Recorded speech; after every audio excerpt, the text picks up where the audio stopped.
Definisi penilaian kinerja menurut Kasmi pada tahun 2017 merupakan suatu sistem yang dilakukan secara periodik untuk meninjau dan mengevaluasi kinerja individu. Sementara menurut Asep dan Elmira pada tahun 2024, penilaian kinerja merupakan suatu sistem penilaian secara berkala terhadap kinerja pegawai yang mendukung kesuksesan organisasi atau yang terkait dengan pelaksanaan tugasnya.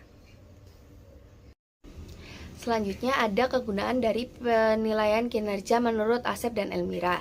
Yang pertama yaitu peningkatan kinerja, lalu yang kedua ada penyesuaian kompensasi, yang ketiga keputusan penempatan pegawai, lalu yang keempat pelatihan dan pengembangan, yang kelima yaitu perencanaan karir, yang keenam perbaikan proses rekrutmen, lalu selanjutnya ada perbaikan sistem SDM, lalu untuk kesempatan kerja yang adil, dan yang kesembilan mengungkapkan faktor eksternal seperti kesehatan terhadap kinerja, dan yang terakhir yaitu ada umpan balik, yaitu memberikan informasi evaluasi bagi karyawan dan juga manajemen untuk perbaikan di kemudian hari.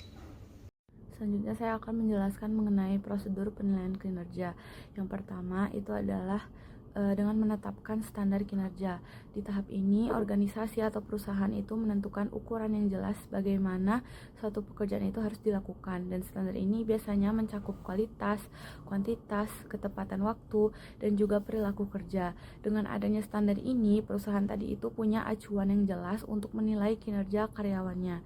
Lalu yang kedua itu adalah menilai kinerja karyawan. Di tahap ini, organisasi tadi itu mengumpulkan informasi terkait kinerja aktual, misalnya melalui observasi atau laporan kerja ataupun penilaian dari atasan maupun rekan kerjanya. Nah, tujuannya tadi itu untuk melihat secara nyata bagaimana karyawan tadi itu menjalankan tugasnya. Lalu yang ketiga itu adalah dengan membandingkan dengan standar. Nah, hasil kinerja yang sudah dinilai tadi dibandingkan dengan standar yang telah ditetapkan sebelumnya. Dari sini, perusahaan tadi itu bisa mengetahui apakah kinerja karyawannya tadi itu sudah sesuai, melebihi, ataupun masih di bawah standar yang diharapkan. Lalu yang terakhir itu adalah evaluasi dan juga tindak lanjut, yang dimana hasil penilaian tadi itu disampaikan kepada karyawan dalam bentuk feedback. Selain itu, hasilnya tadi itu bisa digunakan sebagai dasar untuk pengambilan keputusan seperti promosi, pemberian insentif, maupun pengembangan ke karyawan ke depannya. Pada slide ini kita membahas definisi dan kegunaan kompensasi dalam organisasi. Menurut Hadar Nawawi, kompensasi adalah ganjaran yang diberikan organisasi kepada karyawan sebagai imbalan atas kontribusi mereka dalam mencapai tujuan perusahaan. Sementara itu, menurut Melayu, SBH Hasibuan, kompensasi mencakup seluruh pendapatan yang diterima karyawan baik dalam bentuk uang maupun barang, secara langsung maupun tidak langsung. Nah, kompensasi sendiri itu terbagi menjadi dua, yaitu kompensasi finansial seperti gaji, bonus, dan intensif, serta kompensasi non-finansial seperti fasilitas, penghargaan, dan kenyamanan kerja. Adapun kegunaannya itu sangat penting. Yang pertama, dapat meningkatkan motivasi kerja karena karyawan itu terdorong untuk bekerja secara optimal. Nah, yang kedua, meningkatkan kinerja karena karyawan merasa dihargai. Dan ketiga, untuk meningkatkan kepuasan dan loyalitas melalui sistem yang adil dan transparan. Dan yang terakhir itu dapat menciptakan hubungan kerja yang harmonis antara perusahaan dan karyawan. Nah, dengan demikian, kompensasi itu bukan hanya soal gaji, tetapi juga strategi penting dalam meningkatkan kinerja dan retensi karyawan. Prosedur kompensasi yang pertama ada analisis jabatan.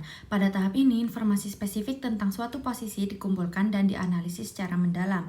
Tujuannya adalah untuk memahami kebutuhan organisasi, yang nantinya akan menghasilkan job description, spesifikasi pekerjaan, dan standar kerja. Kedua ada evaluasi jabatan. Di tahap ini, perusahaan menilai bobot suatu posisi dibandingkan dengan posisi lainnya. Pekerjaan dengan tingkat kesulitan, resiko, dan tanggung jawab lebih tentu akan dihargai lebih. Tujuan utamanya adalah menciptakan keadilan internal sebagai dasar penentuan tingkat kompensasi. Ketiga, ada survei gaji dan upah. Di sini perusahaan melakukan riset pasar untuk mengetahui standar bayaran pada industri sejenis. Tujuannya adalah menciptakan keadilan eksternal agar perusahaan tetap kompetitif. Hasil survei ini akan langsung menunjukkan posisi gaji perusahaan kita, apakah berada di atas atau justru di bawah standar pasar tenaga kerja. Yang keempat ada penentuan tingkat gaji. Pada tahap ini, HRD menginterogasikan data evaluasi internal dengan harga pasar eksternal. Pekerjaan yang memiliki bobot atau nilai serupa akan dikelompokkan ke dalam golongan gaji yang sama. Hasil akhirnya adalah penetapan rentang gaji minimum dan maksimum untuk masing-masing golongan tersebut.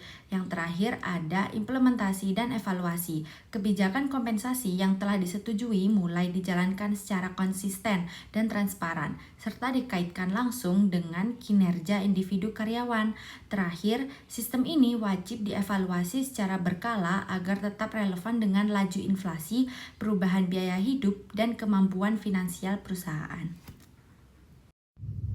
Selanjutnya ada studi kasus dan solusi yang dapat diberikan. Nah, dalam studi kasus ini, sebuah perusahaan menengah mengalami peningkatan turnover intention hingga 30% dalam 1 tahun terakhir.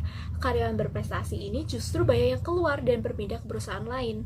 Setelah dilakukan survei internal, ditemukan bahwa masalah utamanya ini terletak pada sistem kompensasi dan penilaian kinerja yang tidak adil. Nah, terdapat 3 hal utama dari akar permasalahannya nih.